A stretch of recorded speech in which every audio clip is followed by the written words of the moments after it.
everyone, welcome back to my channel. Today I'm going to share all the books that I've read just this past July.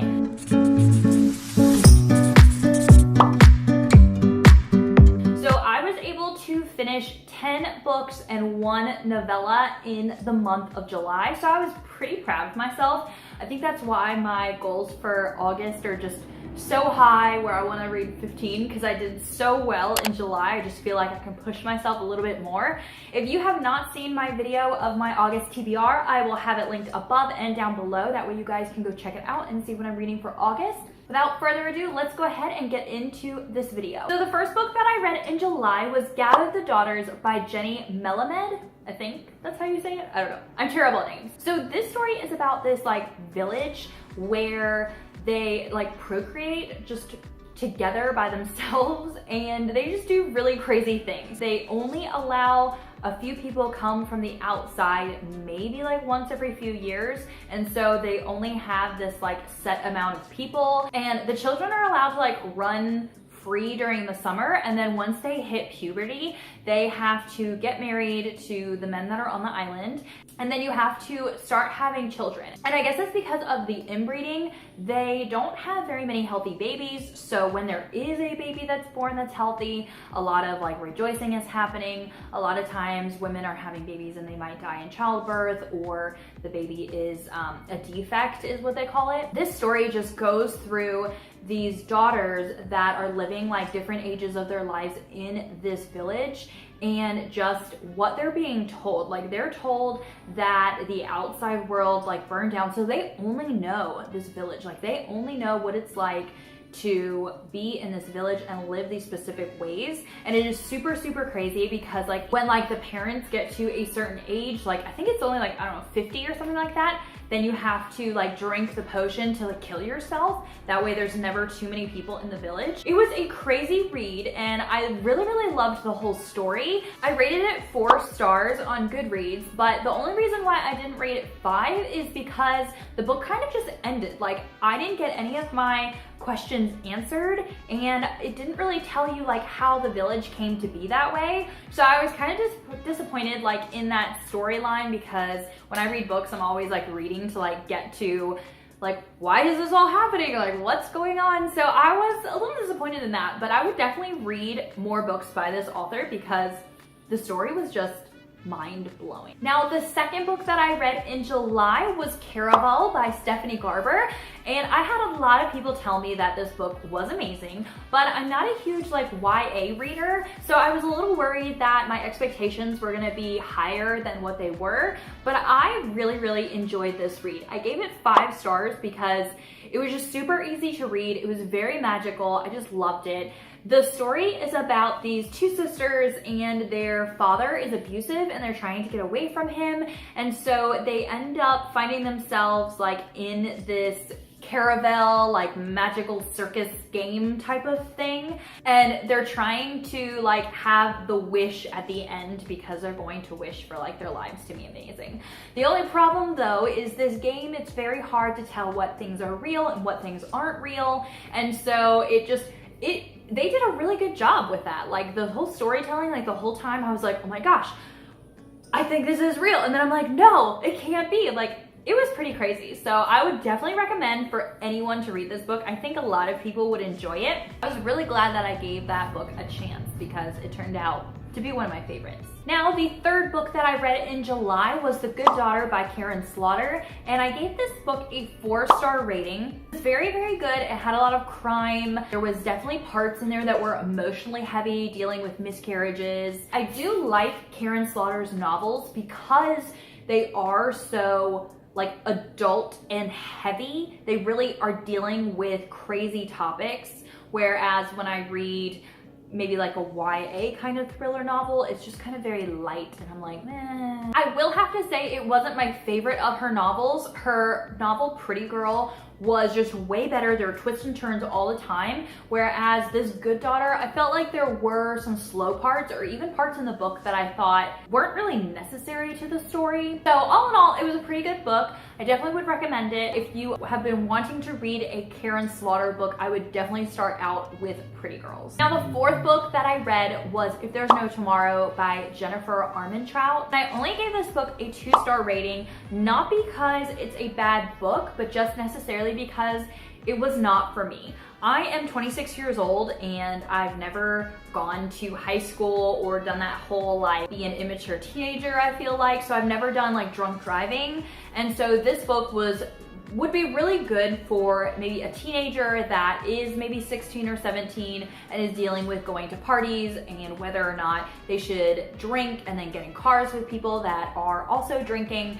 And so it deals with a story of some friends that died in a car accident and this girl that is still alive and just how she reacts to it in her life because she feels like it was her fault for not stopping them from driving. So I can understand that the story is good for, you know, someone in a different part of their life than I am, but I've never been that type of person. So for me, it was just a, you know, common sense type of thing. So I didn't need to read a book about it. And I didn't realize it was kind of like that book until after I had read it, but now I know. The fifth book that I read was The Maze Runner by James Dashner, and I ended up giving it 4 stars. It is a very good like dystopian survival kind of book, but I had already seen the movies and it was pretty much exactly like the movies.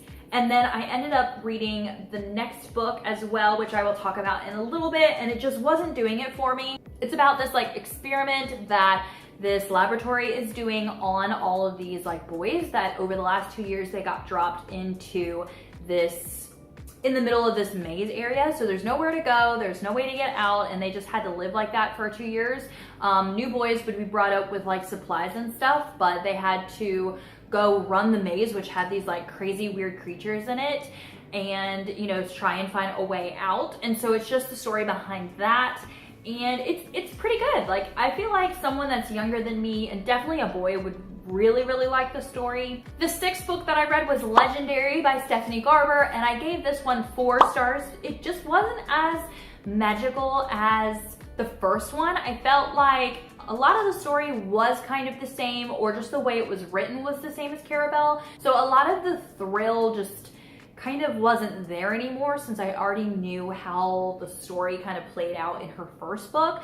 But I mean, if you've loved Carabelle so much, I would definitely say, you know, go ahead and read it. It still was a 4-star book, and so I mean, I'm happy that I actually finished both of those books. I was very proud. The 7th book that I read was Where They Found Her by Kimberly McCreight, and this was the best book that I have read this year. Hands down, 5 stars all the way to the board. Like, this book was amazing. The emotions in it was just so, it was so crazy. It is a like mystery thriller where they find this baby that is washed up in this river, and it's dealing with the like news reporter that's supposed to be reporting this has also dealt with having a stillborn baby, and so she's really struggling with, you know, she was really depressed at a time, and having to do this like reporting story is really like pushing on her emotions, and it's making her kind of fall back into those ways again. And so just the overall story, the characters were amazing. I just loved the story, and even the ending was twisty and turny. And so I would totally recommend this book to anybody that has read any thrillers. It was, if you love thrillers, psychological thrillers, it was awesome. And it was a pretty quick read. Like, other than the depth of emotion in it, it is definitely, it's not very long, so it was great.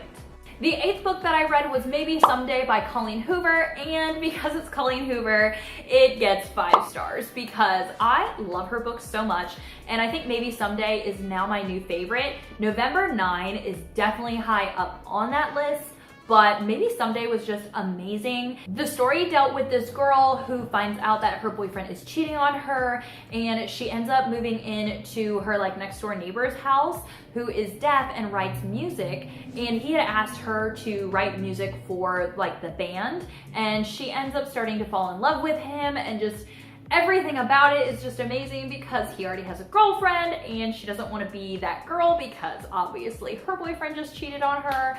And so it's an amazing story, and there's a soundtrack that goes with it, so you can actually listen to the songs that they were writing in the books. It's amazing. Now, the 9th book that I read was Everything Everything by Nicolai Heildlas, and I only gave this book 3.5 stars because, again, it was a YA book and I just don't feel like those fit my tastes.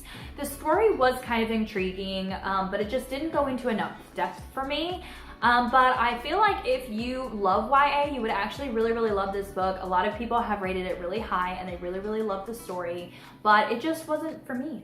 The 10th book that I read was The SCORCH Trials, which is the 2nd book of the Maze Runner series. And I only rated this one 3 stars because I don't know, I have a really hard time reading series, and I think because I was reading the series in a row, I just got really bored of the story. It just wasn't doing it for me, and so I ended up not even going to the 3rd book and reading the 3rd book. I might try and read it in a couple months when, you know, I'm just kind of like refreshing my Maze Runner reading. I don't know.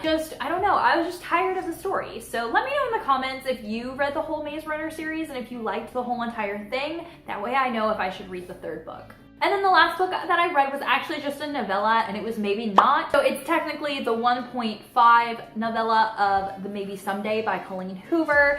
And this one I gave 4 stars. It was still a great, great story. It actually follows some of the other characters in Maybe Someday, but it was very explicit, and so it was more not as much emotion and depth, I feel like. So if you like those kinds of books, I'm sure that you would enjoy it, especially if you're a Colleen Hoover fan.